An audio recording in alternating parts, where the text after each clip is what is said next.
오늘 우리가 읽은 말씀, 이스라엘이 전쟁에서 패했다는 이 안타까운 소식을 실로에 있는 엘리 제사장 또 그의 며느리인 비느하스에게 전달하고 있는 내용이 기록되어져 있습니다. 전쟁에서 패한 날 어떤 베냐민 사람이 진에서 도망쳐 나오던 나와 실로에 그 소식을 전하기 위하여 도착을 했지요. 패배한 슬픔으로 인하여 그는 옷을 찢고 머리에 티끌을 덮어쓰고 패배에 대한 절망과 좌절감으로 달려나와 소식을 전하고자 실로에 도착했는데, 이 모습을 보고서 온 실로의 사람들이 우리가 졌구나 하는 것을 직감할 수 있었습니다. 그렇지 않아도 엘리 제사장은 길 곁 자기 의자에 앉아서 전쟁에 대한 소식을 몹시 애타게 기다리고 있었지요. 전쟁의 승패 여부도 궁금했고 전쟁터로 옮겨진 여호와의 언약궤가 어떻게 됐는지도 몹시 궁금했고, 또 무엇보다 자신의 두 아들 홈니와 비느하스가 전쟁터에서 어떻게 되었는지도 몹시도 궁금했을 것입니다. 그런데 이 소식을 기다리고 있는 엘리 제사장의 모습이 많이 불안해하고 떨고 있는 모습을 보게 되지요. 13절의 말씀을 함께 읽어보실까요? 13절 시작. 그가 이럴 때는 엘리가 길 옆 자기의 의자에 앉아 기다리며 그의 마음이 하나님의 궤로 말미암아 떨릴 즈음이라. 그 사람이 성읍에 들어오매 알리네 온 성읍이 부르짖는지라. 아멘. 지금 보니까 엘리가 무척 떨고 있었다라고 말씀하고 있습니다. 지금 엘리 제사장이 떨고 있는 이유가 무엇입니까? 하나님께서 이전에 사무엘을 통하여 그에게 주신 심판의 메시지, 심판의 예언의 말씀을 기억하고 잘 알고 있기 때문이었습니다. 하나님의 처소에 환난을 보게 될 것이고 내 두 아들이 한날에 죽게 될 것이다 라는 심판의 예언의 메시지를 알고 있었기 때문에 두려운 마음이 있었고, 또 하나님께서 이렇게 말씀하신 바가 있는데 사무엘상 3장 12절로 13절에 보면 이렇게 기록이 되어 있습니다. 내가 엘리의 집에 대하여 말한 것을 처음부터 끝까지 그날에 그에게 다 이루리라. 내가 그의 집을 영원토록 심판하겠다고 그에게 말한 것은 그가 아는 죄악 때문이니 이는 그가 자기의 아들들이 저주를 자청하되 금하지 아니하였음이니라 하고 말씀하고 있습니다. 하나님께서 엘리에게 내가 하나님의 처소에 환난을 보게 될 것이다, 내 두 아들이 한날에 죽게 될 것이다 라는 심판의 메시지를 이미 말씀하신 바가 있었는데, 지금 하나님의 언약궤도 자신의 두 아들도 생사를 오가는 전쟁터에 가 있었기 때문에 엘리 제사장이 몹시 불안할 수밖에 없었고요. 무엇보다 하나님이 사무엘을 통하여 내가 엘리에게 말한 모든 일을 다 이루리라 다시 한번 말씀하셨기 때문에 이 모든 분위기상 엘리의 마음은 계속 불안하여 떨 수밖에 없었다는 것이죠. 그런데 아니나 다를까 전쟁터에서 달려나온 자가 전쟁의 소식을 전해 주었는데, 그 소식을 듣자 실로에 있던 모든 사람들이 크게 통곡하며 부르짖는 소리가 들리는 거예요.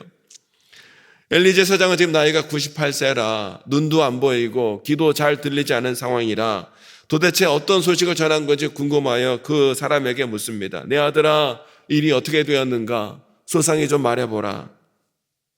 그랬더니 그가 뭐라고 대답을 하냐면 17절에 보니까 이렇게 말씀하는데, 17절 말씀을 함께 읽어보겠습니다. 17절 시작.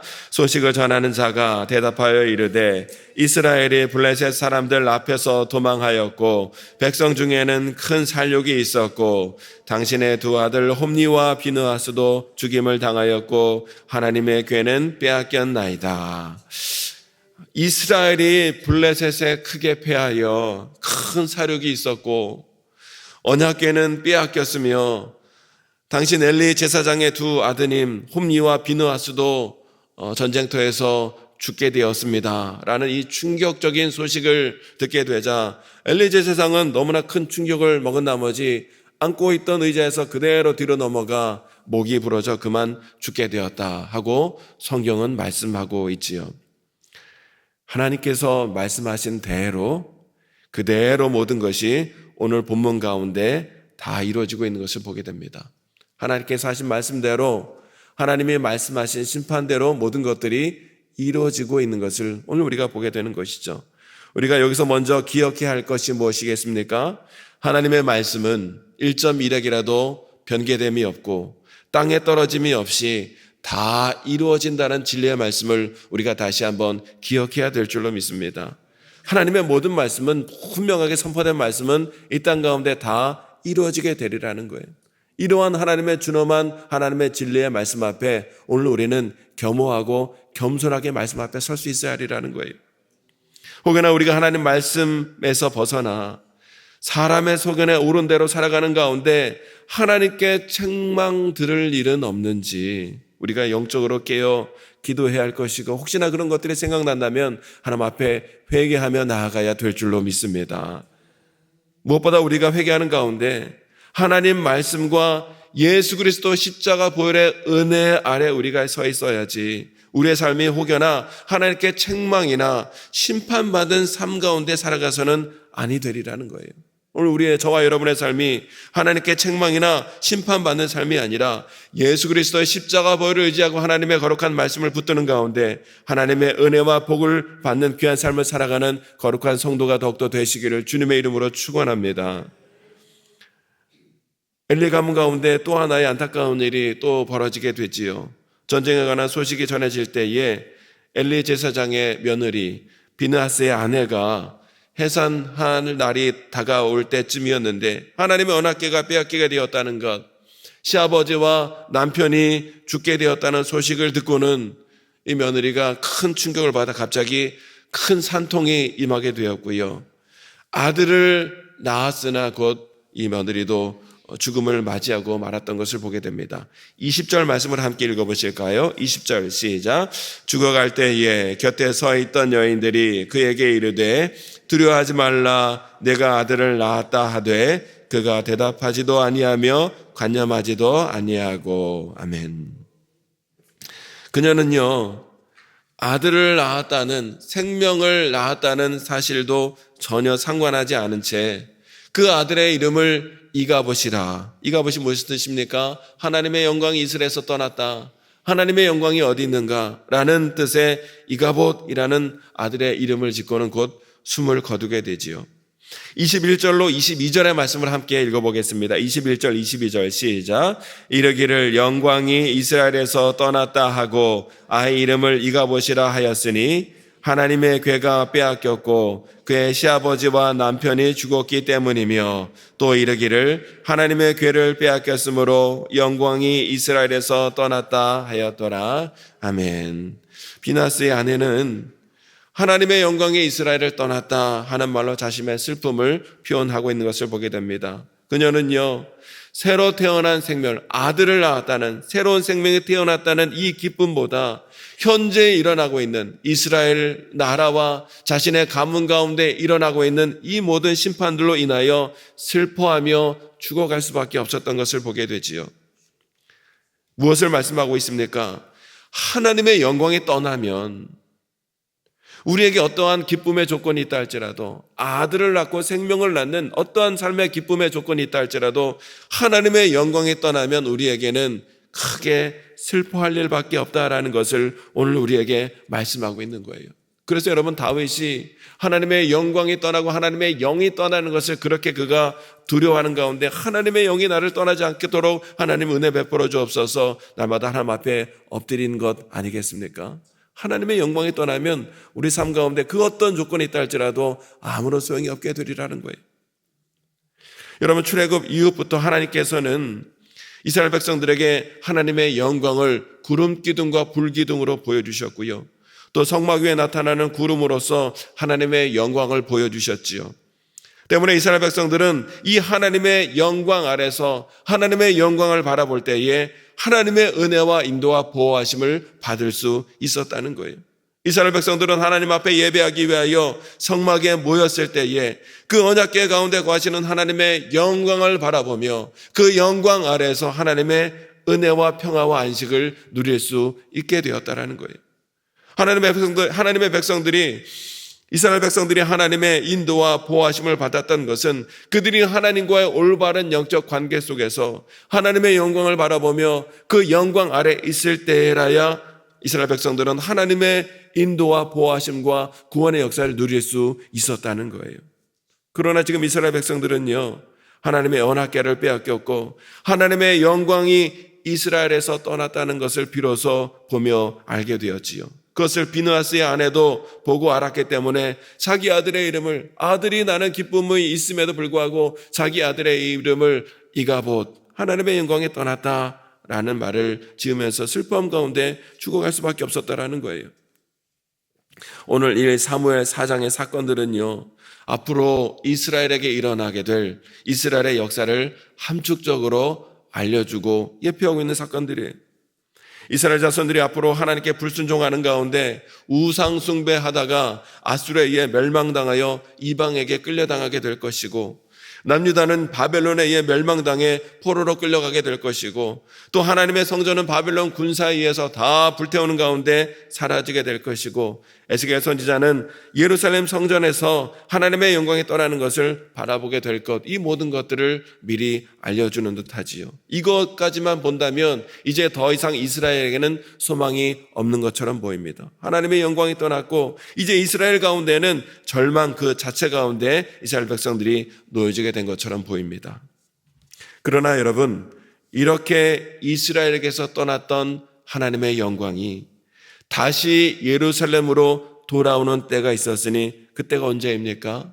예수 그리스도께서 이 땅 가운데 오셨을 때 하나님의 영광이 다시 이 땅 가운데 예루살렘 가운데 임하시게 되었다는 거예요.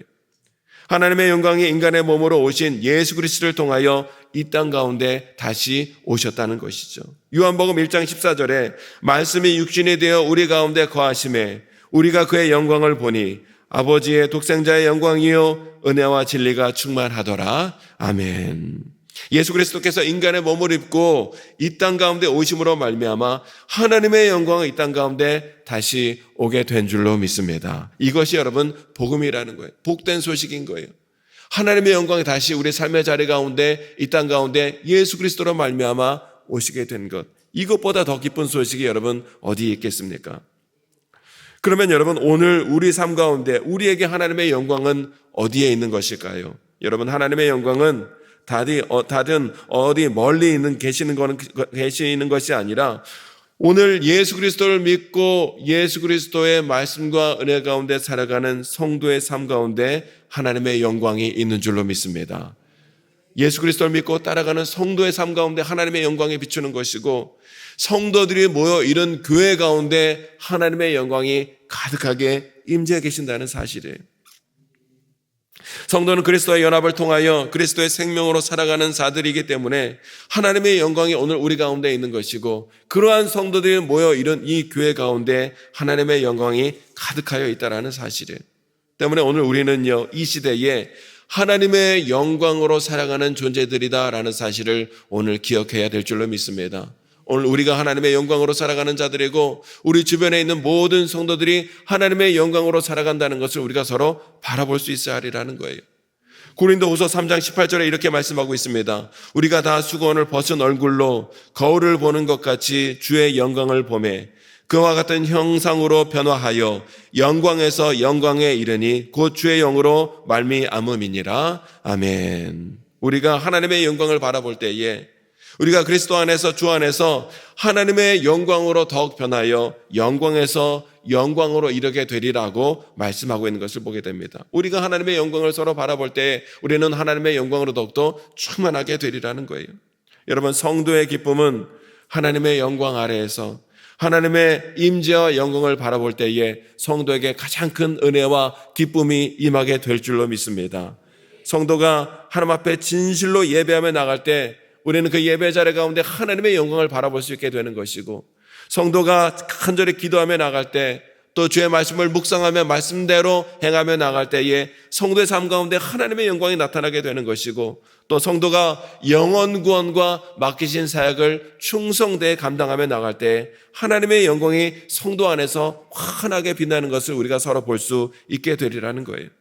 그런 의미에서 여러분, 오늘 저와 여러분의 삶이 진실된 예배와 기도와 말씀과 우리에게 주신 사명을 충성되게 감당하러 말미암아 하나님의 영광을 바라보며 하나님의 영광을 나타내는 삶을 살아감으로 말미암아 오늘 저와 여러분의 삶이 이가봇 탄식의 삶이 아니라 하나님의 영광 아래에서 하나님이 주시는 은혜와 기쁨을 누리며 하나님 앞에 더욱더 영광 돌리며 살아가는 복된 성도의 삶이 되시기를 다시 한번 주님의 이름으로 축원합니다. 이 시간 함께 기도하길 원합니다. 하나님, 하나님의 영광을 저희가 더욱더 바라보기를 원합니다. 그리스도의 말씀 안에서 그리스도의 은혜 아래서 살아갈 때에 우리가 더욱더 하나님의 영광을 바라보며 하나님의 영광을 나타내는 삶을 살아가게 될 줄로 믿사오니 하나님의 영광을 바라보며 주님의 영광 아래에서 우리의 삶이 이갑옷이 아니라 하나님의 영광을 더욱더 드러내며 하나님 앞에 귀한 열매로 나아가는 거룩한 성도, 영광 가운데 하나님의 하늘의 기쁨이 넘쳐나는 귀한 삶을 살아가는 귀한 성도가 될 수 있도록 하나님 인도하여 주옵소서. 말씀을 기억하며 기도하시고